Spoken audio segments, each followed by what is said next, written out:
welcome to the Newshour Agenda. I'm Madhavdas G. Viewers, the Congress government's decision to hike the minority quota for housing in Karnataka from 10 to 15% has already triggered a massive political war in the state.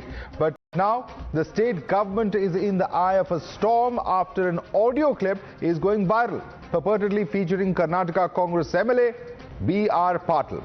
What he can be heard saying in this audio clip is nothing short of a bombshell.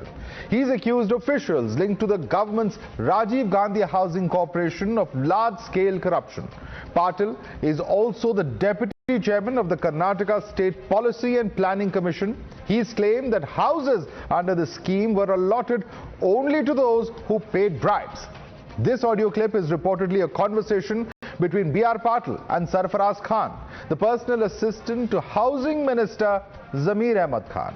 He can be heard expressing his anger that his recommendations were ignored and allotments were made in favor of those who paid bribes. Now, Times Now spoke to the Congress MLA B.R. Patil, and he did confirm to us that he had this conversation with Zamir Ahmad's PA. First up, listen into this audio clip.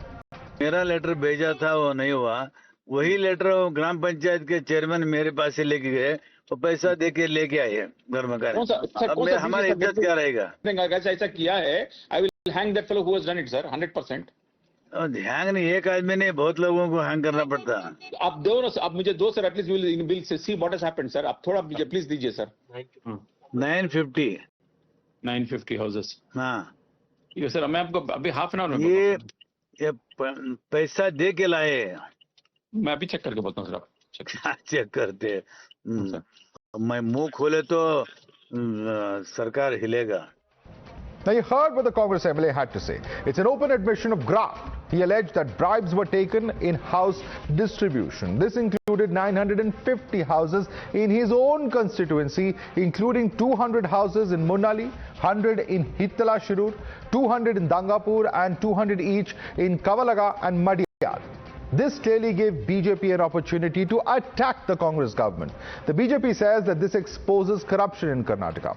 Former Chief Minister B.S. Yedurappa has said that no work in this government can be done without paying a bribe, and this audio clip is the evidence. But the Congress, it seems, wants to distance itself from the remarks made by its own MLA B.R. Patil. Most of the leaders we spoke to either feigned ignorance or said that there should be an investigation. Honestly speaking, we're not surprised by that audio released by the Congress MLA, ruling party MLA, and he is a senior MLA also. See, corruption is everywhere in Karnataka.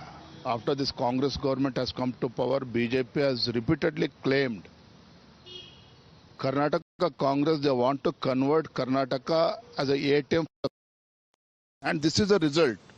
The B.R. Patil ಹೇಳುವಂತದ್ದು 100% ಸತ್ಯ. ನಾನು ಅದನ್ನೇ ನಿಮಗೆ ಹೇಳಿದ್ದು.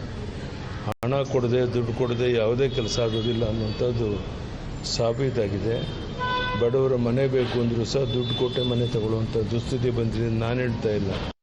ಇದ್ರೆ ತನಿಖೆ ಮಾಡಬಹುದು. ಅದ್ರಾಗ ಏನು ಅವ್ರು ಹೇಳಿದ್ದು ರೆಕಾರ್ಡ್ನಾಗ ಮಾತಾಡಲಿ, ಆಪ್ ರೆಕಾರ್ಡ್ ಮಾತಾಡಲಿ, ಈಗ ಏನು ಬಂದಿದೆ ಸೊ ಸರ್ಕಾರ ತನಿಖೆ ಮಾಡಬೇಕಾಗತ್ತೆ. ಮಾಡೋಣ ಇದ್ದಾರೆ ನೋಡೋಣ. ಅದು ತನಿಖೆ ಆದ್ಮೇಲೆ ಆಗೋದಿಲ್ಲ ಪೂರ್ತಿ. ಈಗ ತನಿಖೆ ಆಗ್ಬೇಕು. ಫಸ್ಟ್ ತನಿಖೆ ಮಾಡಲಿ, ಅವ್ರು ಇಲಾಖೆಯವ್ರು ತನಿಖೆ ಮಾಡೇ ಮಾಡ್ತಾರೆ. ಅವರು Honorable Chief Minister has now and then, every time, he has very much clearly stated that there will be total zero tolerance towards corruption or middlemen or whatever it is. Okay. Suppose if the Honorable MLA has made certain allegations or something like that, the government will order an inquiry. You're watching the News Hour at 10, debate number 1 on Times Now, Super Prime Time. Let's take this across to our guest. Joining us is Surbhi Hodigere, BJP spokesperson. Also with us on the broadcast is Rashmi Sawant, activist. Tehseen Poonawala, political analyst, is with us. Ravi Srivastava, political analyst, also joins us, as is Dr. Akashdeep Puni, also a political analyst. Tehseen, let me come to you first. Very serious concerns being raised here by Mr. Patil. Is the party and the state government trying to brush this aside? Thank you so much, Madhav, for having me on the show. Good evening to you, to all my fellow panelists, and to all your viewers.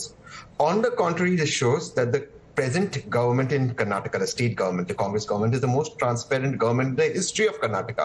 In fact, they didn't even deny the conversation to Times Now or to any other people. They've said, yes, we've had this conversation. They haven't confirmed it either, Tehseen. You're being a little too liberal with this government. because I support the government. Now I'm telling you, there has been allegations of a private conversation that's come in public domain, which is extremely unethical. The concerned minister, obviously, if this is true, because we don't know the context, then it seems is frustrated that his list is not being looked at. But please understand, the minister's pay has not accepted corruption. So the only government where there's been no allegations of corruption is this government. In fact, if you remember, the previous BJP government was called no allegations of corruption. Are you serious? At all. It's the cleanest government ever Karnataka has given under Siddaramaiah, ever. Okay, there are many hands that are going to go up now. But the earlier government was a 40% commission. Let me just recount MB Patil and Shivanand Patil's public verbal duel over the seniority condition, so on and so forth. There's also, of course, been the corruption plank itself on many charges. Rania Rao case is one in point. There are other examples as well. All right, Rashmi Sawant's hand is going up. Before I go across to Surbi, Rashmi first. Well, Madhav, I think there's a lot of misinformation being spread on the panel. The Karnataka Chief Minister is himself facing multiple corruption cases, from the Muda scam to so on and so forth. So I think it's very naive, or I don't know what to say. It's misinformation to say that this is one of the cleanest governments ever. And I think, trying to quote another government's history or past is in no way, giving a clean chit to the self. I think just because you can point fingers at the previous government, that doesn't mean that it gives you the authority to lead a corrupt government. And here you have an MLA of the Congress party. This is not even an opposition party member making these allegations. It is from their own party, who's explicitly saying that there's widespread corruption within the party. So I think this is a serious allegation, because it's not just because it's coming from within. So I think it needs to be taken more seriously. Absolutely, it needs an investigation. Ravi Srivastava, let me come in on this. Ravi Srivastava, we've seen Basavaraya Reddy, who's an advisor to the Chief Minister, also make similar charges of corruption.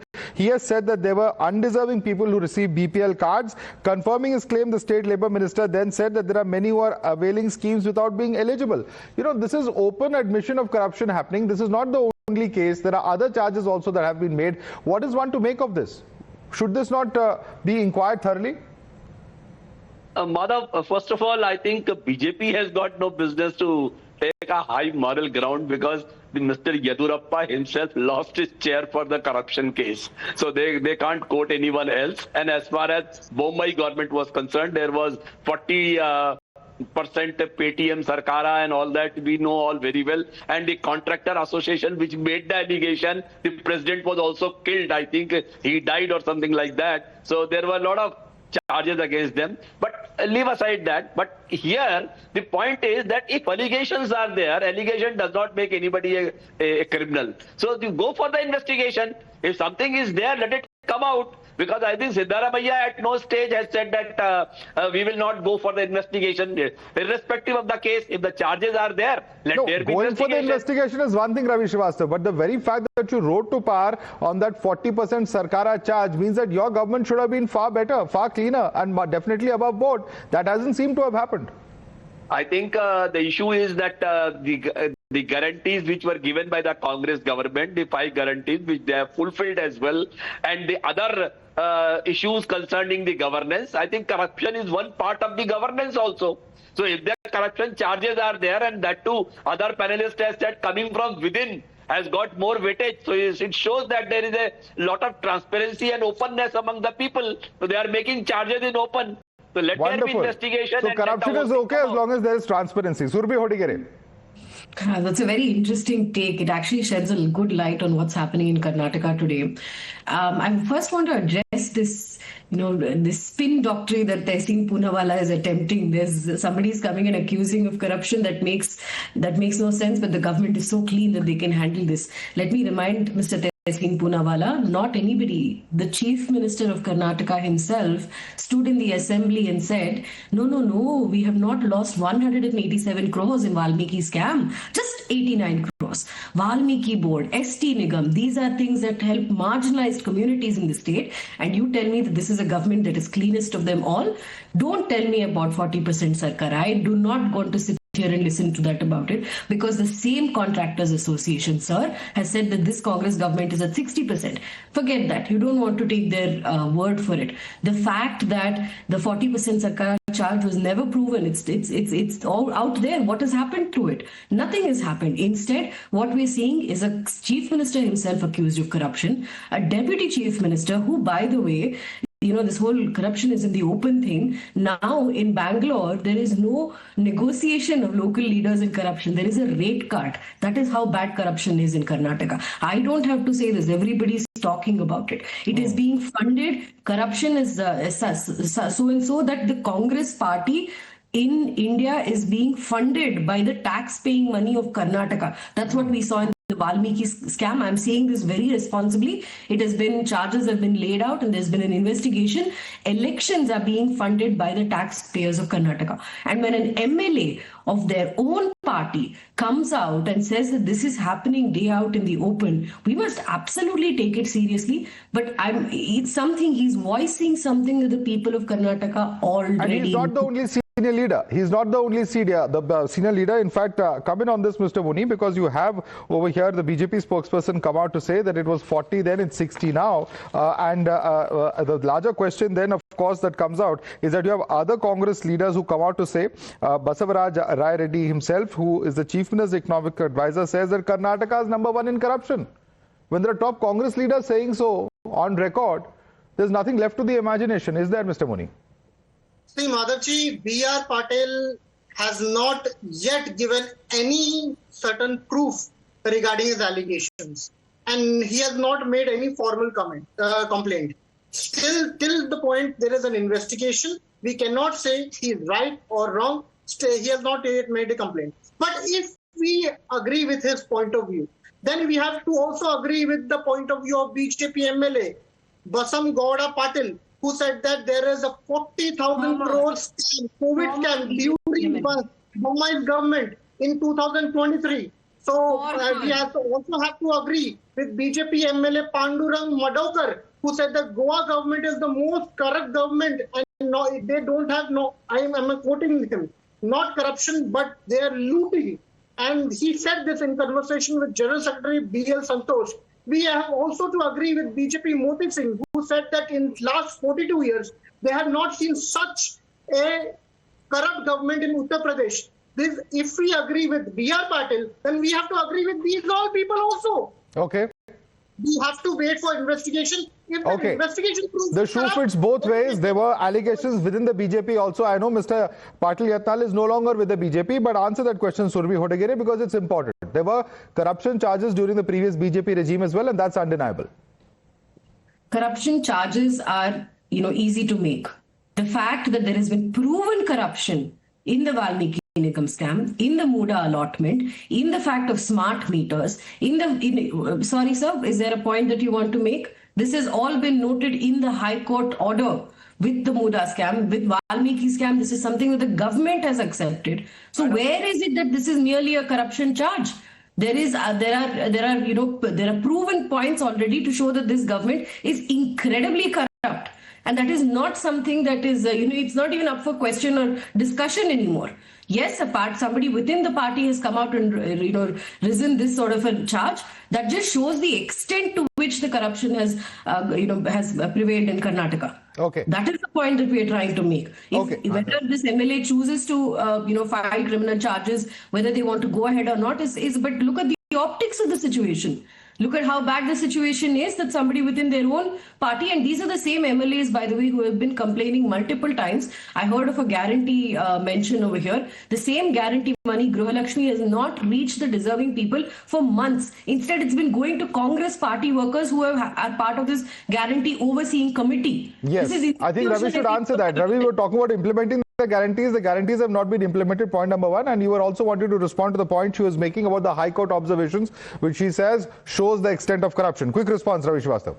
First of all, observations are not the admission of the charge or the proving of the charge. Unless there is a conviction, there is nothing that charge has proved. And there are legal process which are to be exhausted, and it is not that ultimate that a particular particular court only writes certain things or observations, that does not prove that a charge has been proven beyond doubt. Anyway, what I am telling you is that that particular money which you are talking about was a honorarium paid to the people of the committee members, and that was paid by the BJP government as well. It is not that the Congress had started this practice all of a sudden new. It was being paid to them also, and they were being paid almost some lakh of rupees or so, or even more than that. Here it was only a few thousand rupees, but they were doing a job of finalizing or identifying the people who are the beneficiaries. So what is wrong in that? Sir, if the beneficiaries themselves have not received money in 2-3 months, yet the Congress party workers who are appointed as overseeing part of this scheme are receiving money, what does this say about the government? Madam, beneficiaries themselves have not received in months. One has, it's not that the heaven will fall if the money is due. Here also in Maharashtra, I can say that there were some Ladki Behnas who had the four-wheelers and they had the government jobs. Such are the people who were paid the money from our taxpayers' money. Okay, what do you say about that? Let me bring in Rashmi as well. Rashmi, in Goa, there's a minister, Govind Gowde, who was dropped from the state cabinet minister because there were allegations of corruption in the Department of Tribal Welfare. In Gujarat, we have seen Bachubhai Khabad's son, Kiran Khabad, who was arrested. This is a minister whose son we're talking about, in connection with the alleged siphoning of 71 crore rupees from the Manrega funds. So there are serious charges that exist of corruption within the BJP-ruled states as well. Well, Madhav, I don't think anybody is trying to deny proven cases of corruption. What we are trying to say is that one case does not give leeway to another case. Just because someone else is corrupt somewhere else, that doesn't mean that we need to, take away responsibility or not talk about cases of corruption here in Karnataka. I'm a resident of Karnataka, and what's happening under the current Congress government is extremely serious to me as a taxpayer. I think this needs to be discussed, and spokespersons of Congress need to now start seeking accountability from their party instead of shifting the goalpost. Talking about corruption cases elsewhere is not going to fix corruption here. It's not going to fix problems here in Karnataka.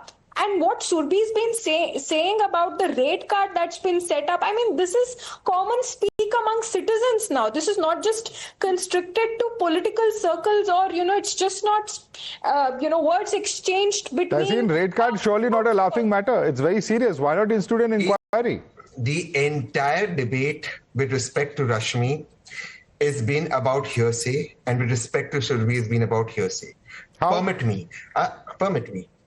An out of context audio clip which the minister has not denied, showing that he's accepted that there's been a conversation. The person himself we have spoken to, sir, he has said that he has made that call. I'm saying the same thing. He's accepted it, showing this transparency. Please allow me to make my point. Please allow me. The chief minister, they go on every scam, but they speak on this scam. Mudda scam, chief minister got a clean chit in Lok Ayukta. In the Valmiki scams, chief minister stood up on the floor of the house, said that there has been an issue, Nagendra resigned. But more importantly, ED is investigating. The minister has not been arrested. 12 people of a bank for forging have been arrested. Those people are whose employees, union government employees. Now let me come to the issue and pertinent dealing to this. This, if there is an inquiry required, will be looked into. Nobody's denied it. At least here, Congress supporters, the chief minister had the guts to say something is wrong, we look into it. The CAG report for the Pradhan Mantri Awas Yojana 2022 says rampant corruption. BJP won't accept it. The Parliamentary Standing Committee report of 2023 says Pradhan Mantri Awas Yojana is a flop. 60% houses not delivered. They will not accept it. The difference between the Congress and the BJP, as I conclude my point on issue, is the Congress will accept errors. Completely, almost out of time. Quick response, Surbhi. Quick response. There's a difference in the approach of the Congress and the BJP, says Taseen. Quick response. Surbhi, how to get it? Comes back to this corruption is part of governance and corruption is part of the system. That is the motto of the Congress party, always has been and always will be. We've seen that over 75 years, it's not going to change. The fact that the chief minister comes out and openly says, no, not 187, 89, how is that something that's accountable or transparent? And if you say that, nobody is guilty over here, why did the minister have to resign then? Why was money funneled to Lamborghinis in Hyderabad? All right, we'll have to leave it there. Completely out of time. Surbhi Hotigere, Rashmi Sawant, Taseen Poonawala, Ravi Srivastava, as well as Dr. Akash Tipuni. Thanks so much for joining us. We'll have to see, of course, what the follow-up is in Karnataka as far as these very serious allegations are concerned. Thanks so much for joining us.